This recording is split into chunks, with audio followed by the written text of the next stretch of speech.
नमस्कार दोस्तों, चलिए शुरू करते हैं आज अपना भारतीय राष्ट्रीय आंदोलन का 7वां क्लास। इसके पहले हमने 6 क्लास करा दिए हैं। वो वीडियो चैनल पर है, आप लोग जाके देख लीजिएगा और अच्छा लगेगा तो सब्सक्राइब कीजिएगा। तो चलिए बिना किसी देरी के आज का हम क्लास शुरू करते हैं।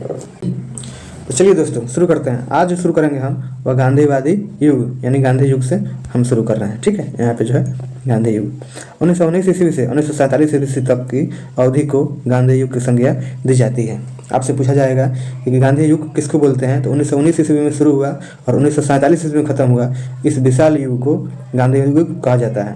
यह युग विशाल जन आंदोलन के लिए युग रहा, मतलब इस युग में बहुत सारे आंदोलन हुए, सभी को हम पढ़ेंगे। तो आइए महात्मा गांधी से स्टार्ट करते हैं आज का क्लास। ठीक है, यहाँ पे देखिए महात्मा गांधी के पहले परिचय हम जान लें। महात्मा गांधी विशेष तथ्य इनके बारे में इंपॉर्टेंट जो फैक्ट्स है पहले उसको देखते हैं। इनका जन्म जब हुआ था 2 अक्टूबर 1869 ईस्वी में इनका जन्म हुआ था।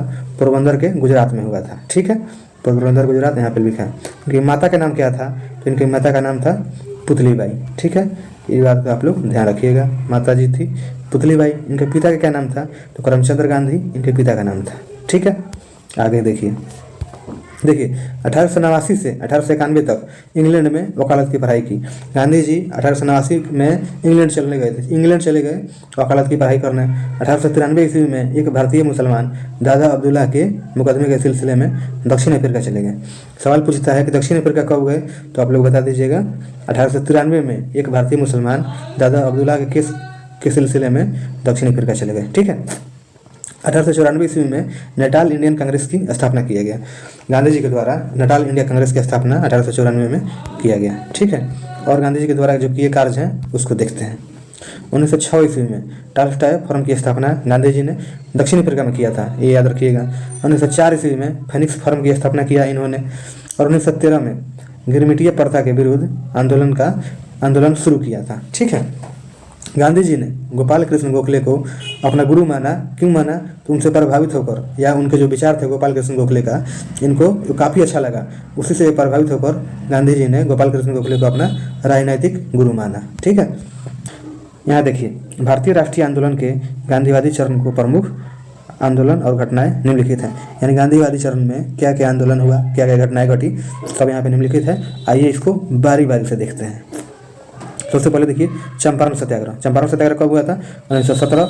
ये आपको हमेशा एग्जाम में पूछते रहता है, इस बात का आप लोग ध्यान रखिएगा। ठीक है, नीचे देखिए, यहाँ देखिए नीचे चंपारण सत्याग्रह के बारे में। बिहार में चंपारण जिले के किसानों को अपनी जमीन के 3/20वें हिस्से में नील की खेती करना अनिवार्य था। यानी किसी के पास अगर 20 कट्ठा जमीन है तो उसमें 3 कट्ठा नील का खेती करना अनिवार्य है। इसे 3 कट्ठिया पद्धति कहा जाता है, यहाँ पर लिखा हुआ है, ये बात का आप लोग ध्यान रखिएगा। देखिए पूछा जाता है कि गांधी जी किसके कहने पर चंपारण में आए थे। ठीक है, तो 1917 में राजकुमार शुक्ल ने गांधी जी को चंपारण बुलाया था। ठीक है, इनका आप लोग याद रखिएगा, राजकुमार शुक्ल। गांधी जी के प्रयासों से एक जांच आयोग का गठन किया गया। आयोग ने सुझाव पर 3 कट्ठिया पद्धति को समाप्त कर दिया गया। यानी जो 3 कट्ठिया पद्धति था जिसमें 3 कट्ठा खेत पर नील की खेती करना अनिवार्य था, उसको समाप्त कर दिया गया। इस सत्याग्रह के कुशल नेतृत्व में अभिभूत होकर रविंद्रनाथ टैगोर ने गांधी जी को महात्मा की उपाधि से विभूषित किया। यानी इसी आंदोलन से प्रेरित होकर रविंद्रनाथ टैगोर ने गांधी जी को महात्मा कहा था। ये बात आप लोग ध्यान रखिएगा। ठीक है, आइए आगे देखते हैं खेरा सत्याग्रह। ठीक है, खेरा सत्याग्रह के बारे में जानते हैं। खेरा सत्याग्रह किसको बोलते हैं, 1918 में हुआ। क्या था, आइए देखते हैं। गुजरात के खेरा क्षेत्र में कुनबी पाटीदार किसानों ने 1918 में अकाल पड़ने और प्लेग फैलने के कारण भू राजस्व की उगाही सरकार से स्थगित करने की प्रार्थना किया था। ठीक है, गुजरात के खेरा में प्लेग फैल गया था जिससे उत्पादन में कमी हो गया था। तो सरकार ने जनता ने सरकार से भू राजस्व में मतलब जो टैक्स देते थे उसके लिए वो लोग बोल रहे थे, तो सरकार नहीं मान रहा था। ठीक है, सरकार द्वारा किसानों की प्रार्थना ना मानने पर किसानों ने मोहनलाल पांड्या के नेतृत्व में आंदोलन शुरू कर दिया। ठीक है, ये बात आप लोग समझ गए कि खेरा सत्याग्रह क्या था, किसके नेतृत्व में आंदोलन हुआ, तो मोहनलाल पांड्या आप लोग याद रखिएगा। 22 मार्च 1918 को गांधी जी ने आंदोलन का नेतृत्व अपने हाथों में ले लिया। गांधी जी सोचे कि मोहनलाल पांड्या से लगता है कि होने वाला नहीं है, तो गांधी जी अपने हाथ में इस खेरा सत्याग्रह का नेतृत्व अपने हाथ में ले लिए। ठीक है, अंततः विवश होकर सरकार ने केवल समर्थ किसानों से ही लगान वसूलने का आदेश दिया। ठीक है, जो किसान दे सकते हैं टैक्स, उन्हीं से टैक्स लिया जाएगा। ऐसा गांधी जी ने मतलब सरकार से कहलवा दिया। ठीक है, आइए नीचे देखते हैं अगला क्या है। यहाँ पे देखिए, अहमदाबाद मिल मजदूर आंदोलन। ठीक है, ये भी काफ़ी इंपॉर्टेंट है, ये भी आपसे पूछा जाता है। प्रमुख कारण क्या था, आइए देखते हैं। मिल मालिकों एवं मजदूरों के बीच ये आंदोलन जो था मिल मालिक और मजदूरों के बीच हुआ था। प्रारंभ कब हुआ, ठीक है, इसको यहाँ पे देखते हैं। यहाँ पे देखिए आंदोलन की शुरुआत कब हुआ था। अहमदाबाद मिल मजदूर आंदोलन 15 मार्च 1918 में गुजरात के अहमदाबाद में शुरू हुआ था। ठीक है, कहाँ पर हुआ था, गुजरात के अहमदाबाद में शुरू हुआ था। चंपारण आंदोलन की सफलता को देखते हुए अनुसुईया बेन साराभाई द्वारा गांधी जी को आंदोलन करने के लिए आमंत्रित किया गया था। ये जो थे अनुसुईया बेन साराभाई, इन्होंने ही गांधी जी को आमंत्रित किया था। इनको लगा था कि चंपारण में गांधी जी के सफल से ही लोगों को नील की जो खेती से थे उसे निजात मिला था।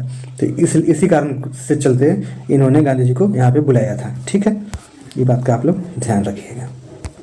देखिए, अहमदाबाद मिल मजदूर आंदोलन को समाप्त करने हेतु मिल मालिकों द्वारा 20% वेतन वृद्धि की पेशकश की गए थे, परंतु मजदूर 50% वेतन की मांग पर अड़े रहे थे। ठीक है, सरकार 20% दे रही थी और मजदूर ने 50% मांग की और पर मांग कर रहे थे। ठीक है, वेतन में बढ़ोतरी की मांग को अस्वीकार करने पर गांधी जी मजदूरों के साथ आमरण अनशन पर बैठ गए। ठीक है, यह हड़ताल कितने दिन तक चली, 21 दिन तक यहाँ पे लिखा है, आप लोग ध्यान रखिएगा। यह हड़ताल 21 दिन तक चली। अंततः न्यायाधिकरण में गांधी जी के सुझाव पर मजदूरों के वेतन में 35% की मांग को स्वीकार कर लिया गया। इन सरकार 20 दे रही थी, मजदूर 50 का मांग कर रहे थे, लेकिन एक बीच का रास्ता निकाला गया जिसमें 35% दे दिया जा गया, तो काम चल गया। ठीक है, आइए नीचे देखते हैं। यह भारतीय स्वतंत्रता आंदोलन में गांधी जी द्वारा किया गया पहला आमरण अनशन आंदोलन था। पूछेगा कि गांधी जी द्वारा पहला आमरण अनशन आंदोलन कौन सा था, तो आप लोग कहिएगा यही था जो खेरा सत्याग्रह था। ठीक है, आप लोग ध्यान रखिएगा। आइए नीचे देखते हैं। 1918 में ही गांधी जी ने अहमदाबाद टेक्सटाइल लेबर एसोसिएशन की स्थापना की थी। इस आंदोलन के दौरान गांधी जी द्वारा ट्रस्टीशिप का सिद्धांत दिया गया। देखिए, ये जो है ये काफ़ी महत्वपूर्ण है, आप लोग इसको ध्यान रखिएगा। ट्रस्टीशिप का सिद्धांत गांधी जी ने कब दिया, तो 1918 में दिया। अहमदाबाद टेक्सटाइल लेबर एसोसिएशन की स्थापना भी किया और इसी आंदोलन के समय इसने ये सिद्धांत दिया था। ठीक है, ये बात आप लोग ध्यान रखिएगा। आगे आइए, रॉलेट एक्ट क्या था उसके बारे में देखते हैं। रॉलेट एक्ट 1919 में लाया गया था। रॉलेट एक्ट 18 मार्च 1919 को पास हुआ था। यह एक्ट ब्रिटेन के हाई कोर्ट के जो जज होते हैं उनका नाम क्या था, सर सिडनी रॉलेट की अध्यक्षता में एक समिति की सिफारिश पर आधारित था। इस एक्ट में क्या था, इसको देखते हैं। यह एक्ट क्रांतिकारियों पर शीघ्र कार्रवाई हेतु लाया गया था। यानी इस एक्ट में यही था कि क्रांतिकारी को बिना मतलब दलील के और बिना उसकी मंजूरी के मतलब उसको पकड़े और अंदर कर दे। ठीक है, आइए नीचे देखते हैं इसके बारे में विस्तार से। जैसे हमने अभी आपको बताया। ठीक है, यहाँ पे देखिए,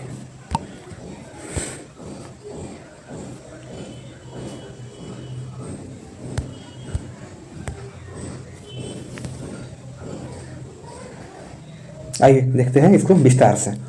ब्रिटिश सरकार को भारतीयों पर केवल संदेह होने पर बिना मुकदमा चलाए अनिश्चित काल तक नज़रबंद व 2 साल तक जेल में रखने का अधिकार प्राप्त हो गया था। ठीक है, भारतीयों ने इसे काला कानून कहा। यानी किस क्या बोला, तो रॉलेट एक्ट को भारतीयों ने काला कानून कहा, ब्लैक एक्ट कहा और इसका विरोध किया। ठीक है, गांधी जी के सुझाव पर इस कानून का विरोध करने के लिए 6 अप्रैल 1919 को हड़ताल का आह्वान किया गया था। ठीक है, गांधी जी के सुझाव पर ही 6 अप्रैल 1919 को इस रॉलेट एक्ट का मतलब विरोध किया गया था और हड़ताल का शुरुआत किया गया था। ठीक है, देखिए 8 अप्रैल 1919 को गांधी जी को पंजाब के पलवल में गिरफ्तार कर लिया गया था। 9 अप्रैल को अमृतसर में डॉक्टर सतपाल एवं सैफुद्दीन किचली को सरकार द्वारा गिरफ्तार कर दिया गया था। आपके दिमाग में हमेशा एक सवाल आता होगा कि 13 अप्रैल 1919 को, ठीक है, जब जलियांवाला बाग हत्याकांड हुआ था उस समय गांधी जी कहाँ थे, तो जो ये यहाँ बात लिखा हुआ है इसको आप लोग ध्यान रखिएगा।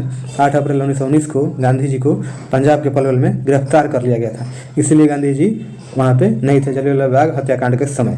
जलियांवाला बाग क्या था, आइए इसको समझते हैं। देखिए, जलियांवाला बाग हत्याकांड 13 अप्रैल 1919 को हुआ था। यहाँ पे डेट लिखा है 13 अप्रैल 1919 को बैसाखी के दिन अमृतसर के जलियांवाला बाग में एक सार्वजनिक सभा का आयोजन किया गया। ठीक है, देखिए पूछता है कि जिस दिन जलियांवाला बाग हत्याकांड हुआ उस दिन कौन सा दिन था, तो आप लोग याद रखिएगा कि उस दिन बैसाखी का दिन था, जो याद है बैसाखी का दिन था। ये सवाल कितनी बार आया है, ठीक है, तो इसको ध्यान रखिएगा। देखिए ये लोग 10 अप्रैल 1919 को सत्याग्रही पर गोली चलाने तथा अपने नेताओं डॉक्टर सत्यपाल और किचलू जो पंजाब से बाहर भेजे जाने पर विरोध कर रहे थे, उनके विरोध में यह इन लोग आंदोलन कर रहे थे। ठीक है, लेकिन था जो जनरल डायर, यहाँ पे देखिए उसका नाम जनरल डायर है, ने इस सभा के आयोजन को सरकारी आदेश की अवहेलना समझा तथा सभा स्थल को सशस्त्र सैनिकों के द्वारा चारों ओर से घेर लिया गया। ठीक है, यहाँ पे देखिए घेर लिया गया और बिना किसी पूर्व चेतावनी के सभी पर गोलियां चलाने का आदेश दे दिया गया। ठीक है, जलियांवाला बाग हत्याकांड में सभी को जलियांवाला बाग में घेर लिया गया और बिना किसी पहले कोई चेतावनी के सब पर गोली चलाने का आदेश दे दिया गया। ठीक है, रविंद्रनाथ टैगोर ने हत्याकांड के विरोध में अपनी नाइटहुड की उपाधि को त्याग दिया। 18 अप्रैल 1919 को गांधी जी ने ये जो सत्याग्रह कर रहे थे इस सत्याग्रह को वापस ले लिया। ठीक है, इतना बात अगर समझ में आ रहा है, अच्छा लग रहा है तो सब्सक्राइब कर दीजिएगा। हम डेली ऐसे ही वीडियो लाते रहते हैं। पहले अभी इंडियन नेशनल मूवमेंट जो पढ़ा रहे हैं, इसके बाद हम शुरू करेंगे ज्योग्राफी और हिस्ट्री में शुरू करेंगे आपको विश्व इतिहास। ठीक है, तो आइए देखते हैं आज का अगला खिलाफत आंदोलन। यहाँ देखिए खिलाफत आंदोलन क्या था 1919 से 1924 तक, इसको देखते हैं। प्रथम विश्व युद्ध 1914 से जो 18 तक हुआ था, उसमें तुर्की ने मित्र राष्ट्रों के विरुद्ध जर्मनी और ऑस्ट्रिया का साथ दिया था। ठीक है, तुर्की ने मित्र राष्ट्र जो थे वो आपको विश्व इतिहास में हम पढ़ाएंगे। मित्र राष्ट्रों के विरुद्ध जर्मनी और ऑस्ट्रिया का साथ दिया था, किसने, तो तुर्की ने। ये बात आप लोग ध्यान रखिएगा। ठीक है, इस युद्ध के उपरांत ब्रिटेन ने खलीफा का पद समाप्त करने एवं तुर्की का विभाजन करने की घोषणा किया था। खिलाफत आंदोलन का मुख्य उद्देश्य तुर्की खलीफा के पद को पुनः स्थापित करना था। देखिए खिलाफत आंदोलन जो हुआ था उसका मुख्य उद्देश्य यही था कि जो खलीफा का पद खाली हुआ था उसकी जगह पर फिर से उसका स्थापना करना था। 1919 में अली बंधु शौकत अली और मोहम्मद अली, कौन कौन थे, अली दो भाई, शौकत अली थे, मोहम्मद अली थे, इनके द्वारा अखिल भारतीय खिलाफत कमेटी का गठन किया गया। ठीक है, यही सवाल पूछता है अखिल भारतीय खिलाफत कमेटी का गठन कब किया गया, तो आप लोग ध्यान रखिएगा 1919 में। किसके द्वारा, शौकत अली और मोहम्मद अली। ठीक है, ये दोनों भाई ने मिलकर इस आंदोलन की शुरुआत किया था। अखिल भारतीय खिलाफत कमेटी का पहला सम्मेलन दिल्ली में 24 नवंबर 1919 को हुआ। इसकी अध्यक्षता महात्मा गांधी द्वारा किया गया। ठीक है, इसकी अध्यक्षता किसने किया, तो आप लोग याद रखिएगा महात्मा गांधी, अखिल भारतीय खिलाफत कमेटी।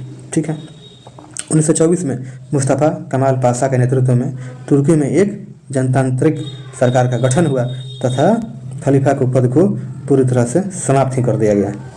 ठीक है, उसने कहा कि खलीफा का पद अब नहीं रहेगा और इसी के साथ खिलाफत आंदोलन भी समाप्त हो गया। समझ गया खिलाफत आंदोलन क्या था। अब आइए असहयोग आंदोलन। असहयोग आंदोलन के बारे में देखते हैं। ये कब शुरू हुआ था, इसके बारे में देखते हैं। यहाँ पे देखिए पहले असहयोग आंदोलन प्रस्ताव 4 सितंबर 1920 को प्रस्ताव दिया गया था कलकत्ता अधिवेशन में, लेकिन जो शुरू हुआ उसकी तारीख है 1 अगस्त 1920।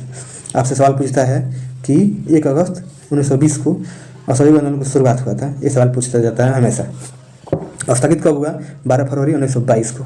स्थगित करने का क्या कारण था, इसको हम लोग देखते हैं। ठीक है, यहाँ पे देखिए, बने रहिए। अच्छा लगेगा तो सब्सक्राइब कर दीजिएगा और लाइक कर दीजिएगा। ठीक है, आइए देखते हैं उद्देश्य क्या था। खिलाफत के प्रश्न का सम्मानजनक समाधान एवं जलियांवाला बाग हत्याकांड के विरुद्ध न्याय की मांग। इसका उद्देश्य यही था कि खिलाफत के प्रश्न में सम्मानजनक समाधान हो और जलियांवाला बाग के हत्याकांड के विरुद्ध न्याय की मांग हो। ठीक है, 1920 के नागपुर अधिवेशन में असहयोग आंदोलन को मंजूरी दे दी गई तथा कांग्रेस का लक्ष्य स्वराज घोषित किया गया। ठीक है, नागपुर अधिवेशन की अध्यक्षता विजय राघवाचार्य ने किया था। पूछेगा नागपुर अधिवेशन जो हुआ था 1920 वाला, उसकी अध्यक्षता किसने किया था, तो आप लोग याद रखिएगा और उनका नाम था विजय राघवाचार्य। ठीक है, आइए काफ़ी इम्पोर्टेंट है, चौरा चौरी कांड कब हुआ, कहाँ हुआ, इसके बारे में देखते हैं। चौरा चौरी कांड 1922 में हुआ था। ठीक है, यहाँ पे देखिए ये काफ़ी महत्वपूर्ण है, इसको देखते हैं। यह घटना 5 फरवरी 1922 को गोरखपुर जिले के चौरा चौरी कस्बे में घटा था। ठीक है। असहयोग आंदोलन के एक जुलूस कर्मियों ने पुलिस थाने पर हमला करके उसे जला दिया और जिसमें 22 पुलिसकर्मी मारे गए। तो पूछा गया, यह पूछता है हमेशा कि चौरा चौरी कांड क्या था, तो इसमें 22 पुलिसकर्मी को थाने में ही जला के मार दिया गया था। ठीक है। ये बात आप लोग कहाँ पे है चौरा चौरी, एक मतलब जगह है गोरखपुर जिले में पड़ता है। ठीक है, ये बात आप लोग ध्यान रखिएगा। चौरी चौरा कांड के अभियुक्तों का मुकदमा पंडित मदन मोहन मालवीय ने लड़ा था। इस घटना से क्षुब्ध होकर गांधी जी ने 12 फरवरी 1922 को असहयोग आंदोलन को स्थगित करने की घोषणा कर दी। अब सवाल आता है कि असहयोग आंदोलन क्यों स्थगित किया गया। इसका सीधा सा आंसर है कि चौरा चौरी कांड में गांधी जी अहिंसा नहीं चाहते थे और यहाँ पे विद्रोहियों ने अहिंसा कर दिया, पुलिसकर्मियों को मार दिया, जिससे गांधी जी ने अपना असहयोग आंदोलन को समाप्त कर दिया। ठीक है, अच्छा लग रहा है तो सब्सक्राइब कर दीजिए और लाइक कर दीजिए। आइए अगला देखते हैं, स्वराज पार्टी की स्थापना। गांधी जी की, सुनिए एक बात सुन लीजिए, गांधी जी या जो गांधीवादी युग है इसको इतना बढ़िया बना देंगे कि दूसरा वीडियो आपको देखने की आवश्यकता नहीं है। ठीक है, तो बने रहिए। स्वराज पार्टी की स्थापना 1923 में हुआ था। ठीक है, ध्यान रखिएगा। स्थापना मार्च 1923 कहाँ पे हुआ, इलाहाबाद में हुआ था। संस्थापक कौन थे, यानी फाउंडर चित्तरंजन दास और मोतीलाल नेहरू। यानी संस्थापक स्वराज पार्टी के कौन थे, चित्तरंजन दास थे और मोतीलाल नेहरू थे। उद्देश्य क्या था, भारत को स्वराज दिलाना, असहयोग आंदोलन को सफल बनाना, सरकार की नीतियों का विरोध करना। जैसे सरकार की नीति थी रॉलेट एक्ट या और भी काफ़ी सारी नीति थी, उस सब का विरोध करना और भारत को स्वराज दिलाना और असहयोग आंदोलन को सफल बनाना, इसी सब की मतलब उद्देश्य था, यही सब उद्देश्य था स्वराज पार्टी का। ठीक है, आइए अगला देखते हैं। अगला क्या है, अगला है साइमन कमीशन। ठीक है, ये भी काफ़ी महत्वपूर्ण है, आइए इसको अभी देखते हैं। साइमन कमीशन क्या था, 1927-28 में आया था। देखिए, साइमन कमीशन की नियुक्ति ब्रिटिश प्रधानमंत्री ने सर जॉन साइमन के नेतृत्व में किया था। ठीक है, किसने किया था, सर जॉन साइमन ने किया था। इस कमीशन के 7 सदस्य थे। कार्य क्या था, उत्तरदायी सरकार की प्रगति के दिशा में किए गए कार्यों की समीक्षा करना था। लॉर्ड इरविन के सुझाव पर किसी भी भारतीय सदस्य को इस कमीशन का हिस्सा नहीं बनाया गया था। ये बात किसने कहा था कि इसमें कि एक भी भारतीय नहीं रहेंगे, तो आप लोग याद रखिएगा, उसका नाम था लॉर्ड इरविन। ठीक है, यहाँ पे नीचे देखिए, साइमन कमीशन के सभी सदस्य अंग्रेज थे और सभी सदस्य अंग्रेज होने के कारण कांग्रेसियों ने इसे श्वेत कमीशन कहा था। ठीक है, ये भी सवाल पूछता है, श्वेत कमीशन किसको कहा जाता है, साइमन कमीशन कहा जाता है। किसने कहा था, तो कांग्रेसियों ने कहा था। ये बात आप लोग ध्यान रखिएगा। साइमन कमीशन के बहिष्कार का मुख्य कारण भारतीयों को कमीशन का सदस्य न बनाया जाना था। मतलब साइमन कमीशन का बहिष्कार क्यों हुआ, तो इसलिए हुआ क्योंकि उसमें एक भी भारतीय नेता को शामिल नहीं किया गया था, इसलिए भारतीयों ने उसे श्वेत कमीशन कहा था। ठीक है, और यहाँ पे देखिए 3 फरवरी 1928 को आयोग बम्बई पहुंचा। प्रदर्शनकारियों ने साइमन वापस जाओ यानी साइमन गो बैक के नारे लगाए थे। ठीक है, ये हमको साइमन नहीं चाहिए, ये केवल श्वेतों का संघ है। लाहौर में कमीशन के विरुद्ध प्रदर्शन का नेतृत्व करने वाले लाला लाजपत राय थे। ठीक है, यानी लाहौर में किसने नेतृत्व किया था, तो इसका आंसर हो जाएगा लाला लाजपत राय। देखिए, लाला लाजपत राय की यहीं पे मृत्यु हो गई थी। पुलिस लाठीचार्ज में लाला लाजपत राय को संघातिक चोट पहुंची और 1928 में ही उनकी मृत्यु हो गई। देखिए, आप लोग कहते हैं कि सर केवल क्वेश्चन करा दीजिए, केवल क्वेश्चन कराएंगे तो इस सब आपको नहीं मिल पाएगा। और कितना क्वेश्चन रटिएगा, इस एक बार पढ़ लीजिएगा, 2 बार वीडियो देख लीजिएगा, तो आगे देखने का जरूरत नहीं है। और सारा क्वेश्चन इसी में से आएगा, 1919 से लेकर 1947 तक। ठीक है, तो ध्यान रखिएगा। आगे आइए, नेहरू रिपोर्ट क्या था, जो 1928 में आया था। ठीक है, नेहरू रिपोर्ट भारत में साइमन कमीशन के विरुद्ध हो रहे प्रदर्शनों को दृष्टिगत रखते हुए भारत सचिव लॉर्ड बकेनहेड ने 24 नवंबर 1927 को भारतीय के सामने यह चुनौती रखी कि वे एक ऐसे संविधान का निर्माण करें जो सर्वमान्य हो। देखिए, एक ऐसा संविधान बनाया जाए जो सबके लिए हो और किसी को उससे समस्या ना हो, किसी को छोटा किसी को बड़ा ऐसा ना मतलब उसमें माना जाए, इसी की मांग किया था इन्होंने। ठीक है, देखिए और बात है महत्वपूर्ण है। 28 फरवरी 1928 को दिल्ली में इसी विषय पर विचार विमर्श हेतु सर्वदलीय सम्मेलन बुलाया गया, जिसमें 29 संस्थाओं ने भाग लिया था। मई 1928 को मुंबई की दूसरी बैठक हुई, जिसकी अध्यक्षता डॉक्टर अंसारी ने किया था। ठीक है, इस बैठक में क्या हुआ?